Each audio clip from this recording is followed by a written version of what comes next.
Hola mis queridos amigos, nuevamente con ustedes, su doctor Maximiliano, su doctor Tigre, que hoy día les va a hablar acerca de cómo Latinoamérica y Ecuador se volvieron una guarida de ladrones, violadores y narcos.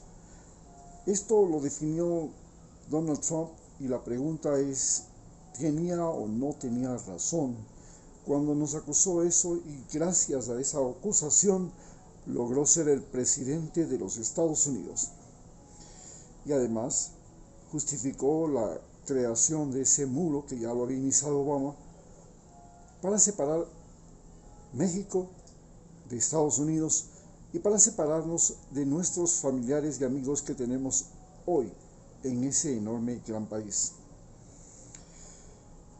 Si tuviéramos que decir quiénes eran los conquistadores romanos, los romanos, podríamos decir que los romanos eran un ejército muy bien organizado de violadores y ladrones. Si pudiéramos decir quiénes eran los vikingos, podríamos decir que, al igual que los romanos, también eran una horda de violadores, ladrones y, al igual que los romanos, alcohólicos. Si tuviéramos que decir quiénes eran los conquistadores españoles, podríamos también decir que eran un ejército irregular, no eran con formación militar,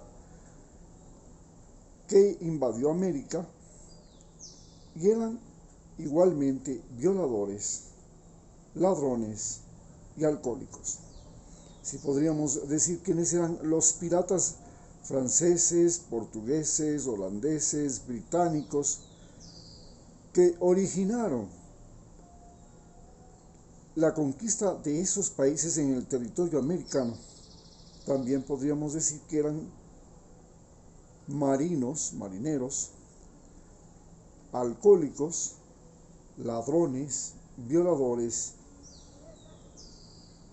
Si pudiéramos decir quiénes eran los colonos que poblaron el continente americano desde Estados Unidos y Canadá hasta Chile y Argentina, los colonos que vinieron de Europa eran igualmente en su mayor parte alcohólicos, pero ya no eran ladrones de cosas, sino ladrones de tierras, y ya no eran tan violadores como fueron los romanos, los vikingos, los conquistadores españoles o los piratas ingleses.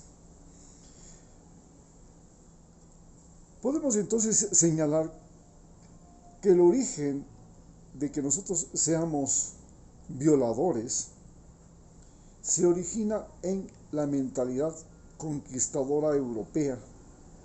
Inclusive la religión católica fue una religión que consintió la violación de los indígenas en primer momento y luego la violación de los mestizos y finalmente ahora se enfrenta al problema de que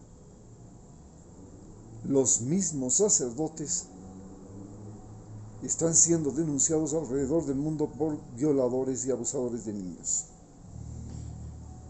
Entonces los conquistadores indígenas que se mezclaron dieron origen a los mestizos y también dieron origen a autoridades. Y estas autoridades que gobernaban el continente americano tenían como patente, como atributo, como tributo especial, el ser al mismo tiempo abusadores sexuales. El poder económico, el poder militar en América Latina estuvo muy vinculado al abuso sexual, a tal punto que nuestros militares y nuestros policías llegaron a llamarse en Ecuador padres de la patria porque eran unos riegahijos que por donde andaban dejaban mujeres embarazadas, muchas de ellas a la fuerza, y finalmente hacían del olvido de sus responsabilidades paternales una costumbre social en nuestro país. Pero ya vemos cuál es el origen de los violadores. Se dice que el origen de la pobreza, el origen de los ladrones en América Latina es la pobreza. Pero hemos tenido comunidades en América Latina muy pobres, comunidades indígenas, comunidades afros, que no han tenido ladrones, que no han sido de ladrones, como las ciudades. Por ejemplo, en este momento sabemos que los narcos y los asesinos tienen como capital a Guayaquil, y sabemos que los ladrones tienen como capital a Quito, como centro oficial, como centro de ejemplo. ¿Cómo llegamos a tener ladrones como conducta social? ¿Por qué ser ladrón en América Latina no representa un delito, sino una muestra de inteligencia y astucia? No es que roba el pobre. En América Latina el que más roba es el rico. El que más abusa es el rico. ¿Y cómo llegamos a esto? Porque a través de nuestra conquista, la conquista española, comenzamos a rendirle culto a una mentira, y ese culto a la mentira se llamó religión católica. Y la mentira comenzaba por hacernos creer en un Dios que era blanco, ni siquiera era medio oscurito, como realmente era Jesucristo, que es judío. Los judíos no son blancos. En segundo lugar, nos hacían creer que él era hijo de una virgen, cuando ahora sabemos que la Virgen María no tuvo solo a Jesús. Jesús tuvo 2 hermanas y 3 hermanos, de parte de madre, y tuvo también hermanos de parte de padre, y que la mayor parte de sus hermanos fueron luego sus apóstoles. Pero nos hicieron también creer en santos, vírgenes, milagros, cosas extraordinarias que en parte sucedían y eran reales, porque la fe es algo que no hay nada que hacer, mueve montañas, y cada ser humano convierte a la fe en un poder que es el poder que tenían los conquistadores españoles para atreverse a cruzar océanos que no conocían, subir montañas que nunca habían visto, enfrentarse a volcanes, selvas, animales y otros seres humanos que jamás pudieron imaginar. Y todo eso lo hicieron gracias a esa poderosa fe católica que tenían. Pero se creó al mismo tiempo un culto a la mentira, y la mentira luego se convirtió en política. Pasó de ser religión a ser política. Y cuando se convirtió en política, ya no adorábamos y rendíamos culto y obediencia a dioses y sacerdotes, a santos y vírgenes, sino que comenzamos a rendir culto y obediencia a personas que en un principio eran delegados por el rey de España y sostenidos por ese ejército español, y luego a personas que, entre comillas, elegíamos en elecciones que desde el comienzo de nuestra historia fueron fraudulentas, discriminatorias, mientras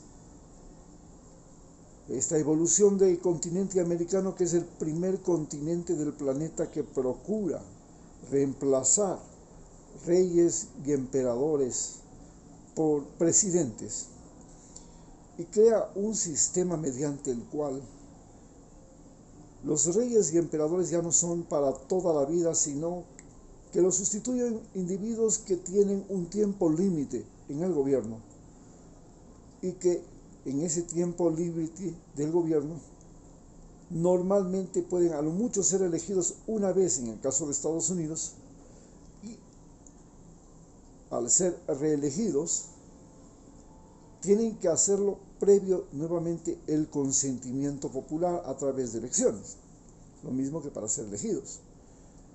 Esto que no sucedía en Europa, sino hasta después de la Revolución Francesa, y que ni siquiera se pudo concretar en la Unión Soviética, donde el presidente del Partido Comunista era el secretario general, era pues el gobernante hasta la muerte.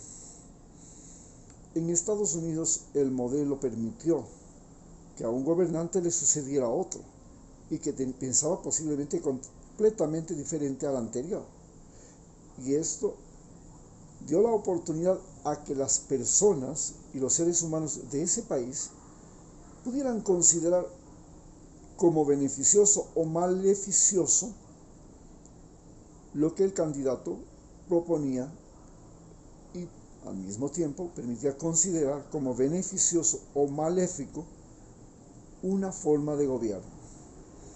Pero además les permitía tomar conciencia de que los tiempos iban cambiando, que no podía ser el mismo ser humano con su talento, con su imaginación, que 4 años antes mostraba una extraordinaria lucidez y capacidad para resolver problemas, pero 4 años más tarde resultaba ser un completo estúpido, un tipo incoherente, como se vio pues en las elecciones de Estados Unidos cuando Donald Trump gana y cuando Donald Trump pierde. Así fue como se crearon un sistema mediante el cual las cosas se fueron poniendo cada vez más difíciles en América Latina para aquellos que pensaban que la codicia, la mentira y la pobreza no llegarían a ser poder político, y que la astucia era más importante que la inteligencia. De este sistema, de este modelo de hacer las cosas, nos han salido los ladrones, como muchos ecuatorianos que hoy estamos padeciendo no solamente la pandemia, sino la crisis económica. A mí también, días atrás, apenas 2 o 3 días atrás, me han robado. Y me han robado en la capital y en el centro de la ciudad. Esto significa que, así como la enfermedad que mató a 2 de mis hermanas, mató a vecinos de mi mismo edificio, estaba muy cerca, los ladrones en Quito están en la puerta de la casa. Y la pregunta también es si no están dentro, porque ya los españoles decían que indio que no roba peca. Y la pregunta es si no era que cada ladrón juzgaba según su condición. Los ladrones vinieron a ser los españoles y robaron a los indígenas, y después, al parecer, a lo largo de esta historia que estamos viviendo, se ha ido revirtiendo la situación. Pero nos queda muy claro que nos hemos convertido ahora en un país narco exportador. Ya no somos exportadores brillantes, los mejores exportadores del mundo de banano, tampoco somos los brillantes y magníficos exportadores de camarón, ni los magníficos exportadores de cacao que un día lo fuimos, sino que ahora somos los extraordinarios exportadores de cocaína.